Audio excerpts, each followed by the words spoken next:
don't fall into the ocean, or don't fall into the river. You'll be asking, what's the river? Where is the ocean? Listen, the whole universe is a river, and this earth contains at least 70% plus of water.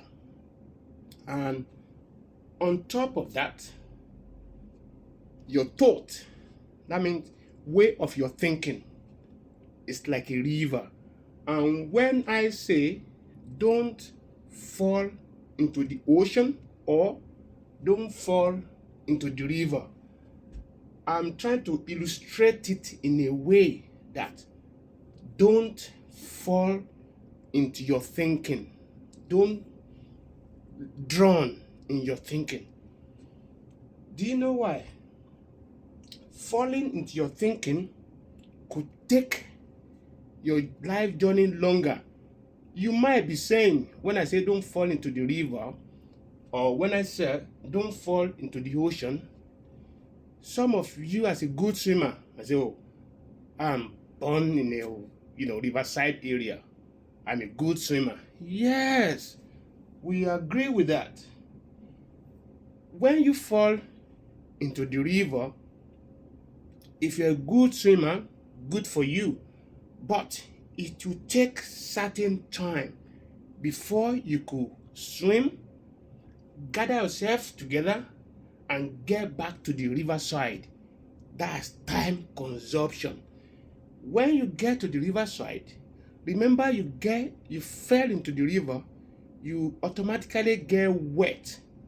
It will take time for you to get dry, and if you don't get dry, you can't fit into the community. Because imagine you fell into the river and you just managed to come out and you wet and you walking with a soaked cloth on the street. People will automatically look at you funny. So prevention is better than cure, and that's why I'm trying to say there's no point of you falling into the river when you can prevent it. Now, let's relate your thought to the river. Your thought is like a big ocean. You think about your children, about yourself, about your partner, about your house, about your bill, about your mom, about your dad, even if they are dead. You still think about them, about the whole country. You think about that. You think about the sun. You think about the weather. And every second, different thoughts fall into your heart. And if you are not a gatekeeper of your heart, all those thoughts that come into you, some of them could take expansion space in your heart. And it could be positive one and it could be negative one. If it's a negative one, if you fall into it, straight away it will show in your continent. It will show in your continent, in your face, in your body language, in your posture. It will show. But if you're a conscious thinker, one certain thinking coming to you, straight away you can know how to say stop, or probably divert that thought or flip it around into the certain thought that you want. And once you can do that, you'll start winning. Right? If you don't know how to do that, that's why we are here. You might be saying, what kind of motivating is this? If you don't understand this illustration, that means you still have certain reading, certain study, certain research to do. Because if you think overthinking will take you anywhere, yes, it will take you somewhere, but overthinking could take you into unknown destination that might not be pleasant to you.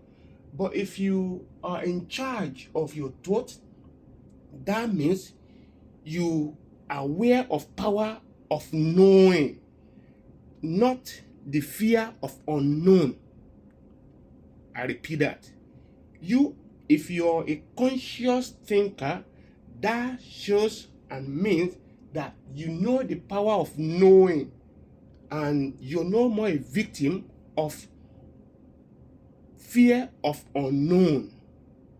Because river is like a vase of thought that I mentioned.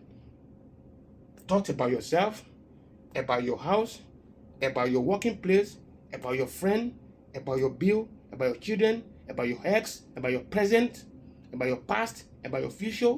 And with all those evolving and circulating thoughts that comes every second, sometimes you just realize that you stay too long in one of those.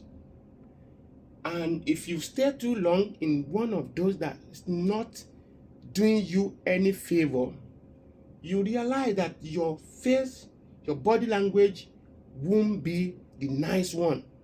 That's why you could be on maybe driving and you miss your your turning, or probably you on a public transport and you even miss your stop, or probably when you were talking or people having a conversation, they will be saying hey while you'll be saying Z, or people will be on a platform C and you'll be on platform A. You will not be on the same page or platform with people simply because you're falling into the ocean, you're falling into the river. Falling into the river or ocean means you allow your thought to drown you. Yeah, it shouldn't be. Why? Because you have a dominion all over what comes to your mind. It's not like walking in a park.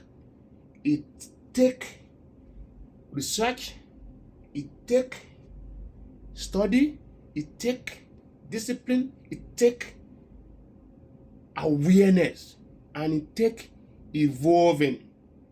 Once you start evolving, you realize that certain part of you must be dead.